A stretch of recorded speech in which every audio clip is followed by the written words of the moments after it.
Alors, comment faire un bon usage de son domaine, de son espace dans sa ferme ou un domaine qu'on a acquis? C'est de ça qu'il s'agira dans cette vidéo. Et ensuite, je vous parlerai des plantations à éviter au maximum. Les plantations à éviter au maximum. Si vous êtes sur cette vidéo, donc suivez jusqu'à la fin pour comprendre exactement de quoi il s'agit. Alors, au premier point, je vais d'abord vous parler de comment faire un bon usage de son domaine. Je prends un exemple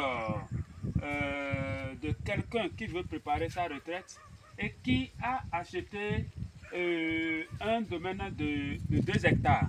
Qui a acheté un domaine de 2 hectares et le domaine sur 2 hectares, c'est déjà très bon pour commencer la préparation de sa retraite. Et puisque c'est 2 hectares, il peut déjà faire un bâtiment, il peut faire un dortoir dessus et il aura encore de l'espace. Il peut déjà y mettre quelqu'un pour le suivi de ces différentes activités. Et ensuite, le reste des espaces, il va l'exploiter pour les différentes activités qu'il veut. Et comment cela va se passer? En premier lieu, il devra prendre une superficie sur laquelle il va faire son champ. Et le champ, là, en 3 mois déjà, il a commencé par récolter, ça lui procure déjà des revenus, ce qui va plus l'encourager. Et après cela, il va lancer une plantation de bananiers qui suivra, dont la production suivra dans 8 mois. Et s'il a déjà fait le champ, en 3 mois, il peut déjà commencer par récolter ce qu'il a semé dans le champ. Et 5 mois plus tard, déjà, c'est la production des bananiers. Et à côté de ça, il peut avoir de la volaille.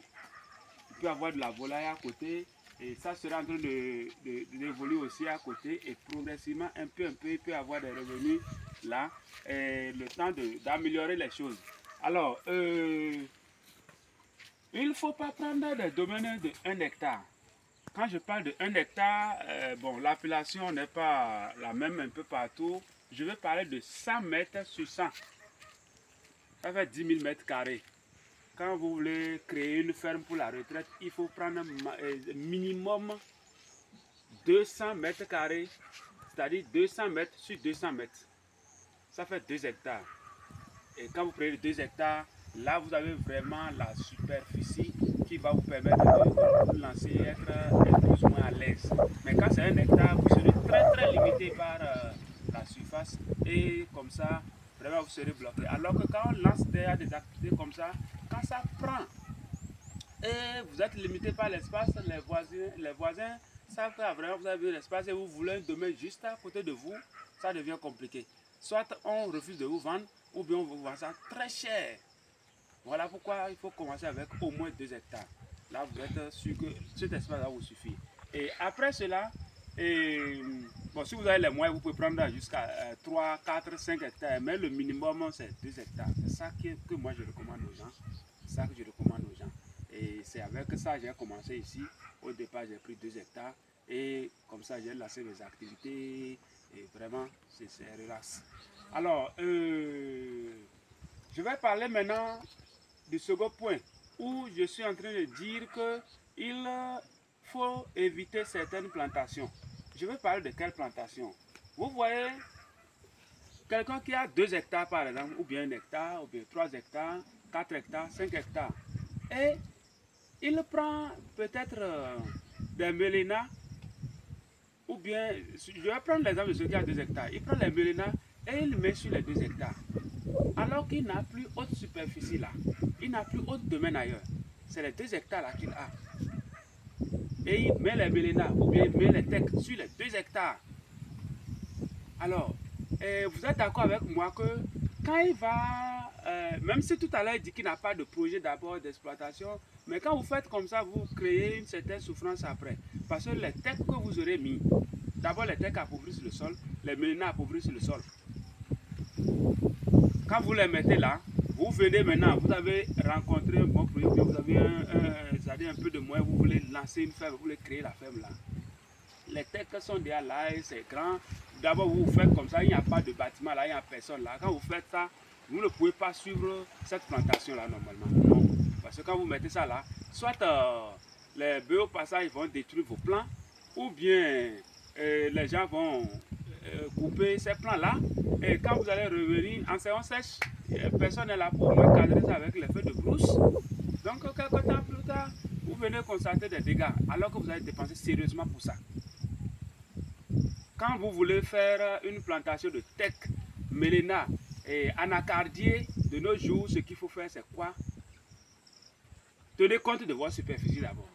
Quand vous avez un domaine de 10 hectares, 20 hectares, voilà une grande superficie, alors vous prenez peut-être 1 hectare ou bien 2 hectares, vous mettez vos plants d'anacardier. Vous savez que là, vous n'avez pas besoin de l'espace, vous avez encore assez d'espace à exploiter. Vous voulez faire des tecs, vous prenez dans les 10 peut-être 1 hectare, et dans un coin, vous mettez vos tecs là-bas, vous savez que vous n'allez pas perturber les plants là-bas puisque vous avez encore de la superficie. Et avant de faire ça aussi, il faut vous rassurer que c'est déjà une ferme viabilisée. Vous avez le bâtiment là, vous avez un gardien de ferme là qui habite là. Et par moment, il a un regard particulier sur les différentes plantations que vous avez faites. Comme ça, ça va marcher 5 sur 5. Mais venir faire dans le domaine et laisser partir, vous êtes peut-être à 400 km ou bien même à 10 km. Et c'est une fois en passant, vous venez, vous voyez, ça ne peut pas tenir. Ça va toujours vous décourager. Voilà les genres d'investissement qu'il faut éviter. Ça va toujours vous décourager.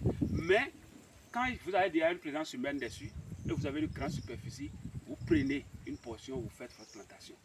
Sinon, si c'est 2 hectares par exemple, je vois des gens, puisque c'est compte tenu de mes expériences, moi je parle. Je ne dis pas que je connais tout, mais le peu que je connais qui peut vraiment aider les gens, il faut que je partage cela. C'est pour ça que je suis en train de parler de ça. Vous avez 2 hectares, les 2 hectares où vous pouvez déjà créer une ferme et lancer une plantation de bananier ou bien un peu d'oranger, un peu de papayer, mais vous prenez tout ça, vous mettez des tecs. Quand vous êtes prêt, maintenant vous voulez faire, vous voulez lancer d'autres activités pour votre ferme, vous venez voir, c'est des tecs partout. Non seulement le sol est déjà appauvri, les tecs soit c'est déjà grand, et il faut vous mettre encore à calciner tout cela. Vous voyez? Donc là, vous vous êtes créé un travail supplémentaire. Donc voilà pourquoi je conseille à ceux qui ont de petits domaines, si vous voulez faire des tecs ou bien des mélénas, vous pouvez les mettre aux alentours de votre domaine. Vous pouvez les mettre aux alentours de votre domaine, c'est-à-dire les mettre pour délimiter votre domaine. Et si vous voulez un peu plus de plants, supposons que vous voulez plusieurs plants, quand vous les mettez aux alentours de votre domaine, vous pouvez encore créer une deuxième ligne, c'est-à-dire un premier tour aux alentours et le second tour, vous les mettez c'est-à-dire à une distance des autres à l'intérieur. Ça fera 2 cadres. Donc ça fait 2 lignes comme ça, de teck tout autour de votre domaine. Et là, ça marche aussi. Mais l'espace au milieu, vous avez votre espace au milieu tranquillement pour faire vos différentes cultures. Vous voyez. Donc ici, comme vous pouvez le constater, la plantation, je parle toujours de la plantation de bananier parce que c'est une filière qui est très rentable. Et surtout la banane plantain. La banane plantain est très rentable. Là, vous voyez ça là. Vous voyez ce régime là. Vous voyez ce régime là. C'est le régime de 3000. Ça, c'est pour 2500. C'est selon la grosseur des bananes et ça du régime aussi que le prix est fixé. D'autres les vendent au kilo. D'autres les vendent au kilo. Vous voyez. Et c'est la production ici. Un peu partout, ça évolue. Donc on peut continuer un peu de l'autre côté. Vous voyez. Donc c'est comme ça. Quand vous avez une bananeraie, 5 sur 5, ça évolue et vous vendez. Vous vendez énormément. Moi, je partage ces informations. Pourquoi? Parce que il ne sert à rien d'avoir une bonne découverte ou bien de connaître quelque chose qui peut aider tout le monde et garder seul. Voilà pourquoi il faut partager. Il faut partager l'information afin de permettre aux autres aussi de se lancer dedans et aussi de rentabiliser, tout comme toi, et gagner aussi, puisque ça va aider tout le monde. Vous voyez, ça va aider tout le monde. Il n'y a pas question de dire s'il y a plusieurs producteurs. Non, s'il y a plusieurs producteurs, ce que ça peut juste faire, c'est de réduire, vous voyez un peu, c'est le coût de la vente qui va seulement changer. Le coût de la vente. C'est-à-dire, il y aura sur le marché les régimes qui coûtaient peut-être 3 000, 4 000, 5 000. Le prix va diminuer parce qu'il y a assez de production. Et quand c'est comme ça, vous allez voir les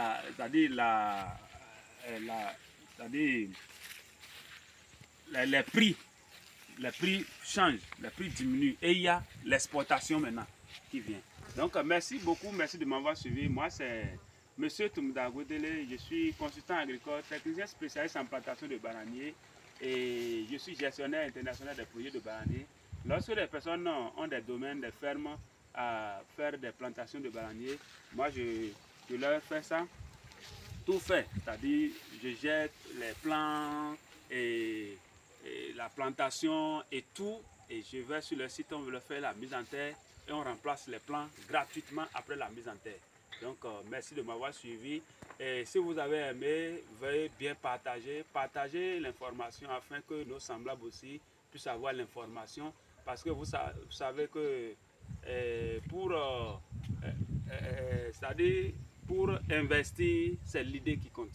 Quand on a déjà une très bonne idée, là, le reste, c'est la volonté et puis ça passe. Merci infiniment de m'avoir suivi et à bientôt.